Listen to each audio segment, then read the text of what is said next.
Is tech socialism really on the rise? Part 2 of our interview with writer/ethicist Ben Tarnoff. Greg Epstein contributor. Share on Twitter. Greg M. Epstein is the Humanist Chaplain at Harvard and MIT, and the author of the New York Times best-selling book Good Without God.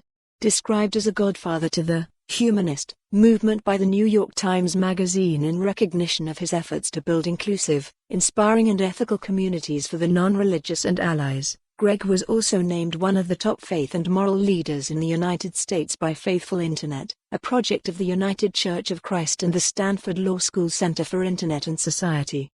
More posts by this contributor. Capitalism generates a lot of wealth depending on the situation. Justin Can opens up Part 2. In Part 1 of my conversation with Ben Tarnoff, co-founder of leading tech ethics publication Logic, we covered the history and philosophy of 19th-century Luddites and how that relates to what he described in his column for The Guardian as today's over-computerized world. I've casually called myself a Luddite when expressing general frustration with social media or internet culture, but as it turns out, you can't intelligently discuss what most people think of as an anti-technology movement without understanding the role of technology in capitalism, and vice versa.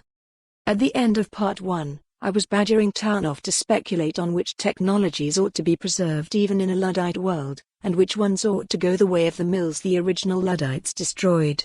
Arguing for a more nuanced approach to the topic, Tarnoff offered the disability rights movement as an example of the approach he hopes will be taken by an emerging class of tech socialists.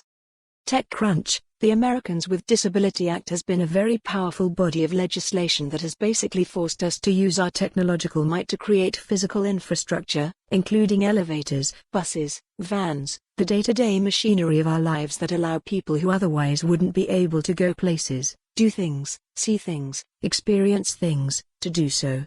And you're saying one of the things that we could look at is more technology for that sort of thing, right? Because I think a lot about how in this society, every single one of us walks around with the insecurity that, there but for the grace of my health go I. At any moment I could be injured, I could get sick, I could acquire a disability that's going to limit my participation in society. Ben Tarnoff, one of the phrases of the disability rights movement is, nothing about us without us, which perfectly encapsulates a more democratic approach to technology. What they're saying is that if you're an architect, for more on this story, visit the news article link.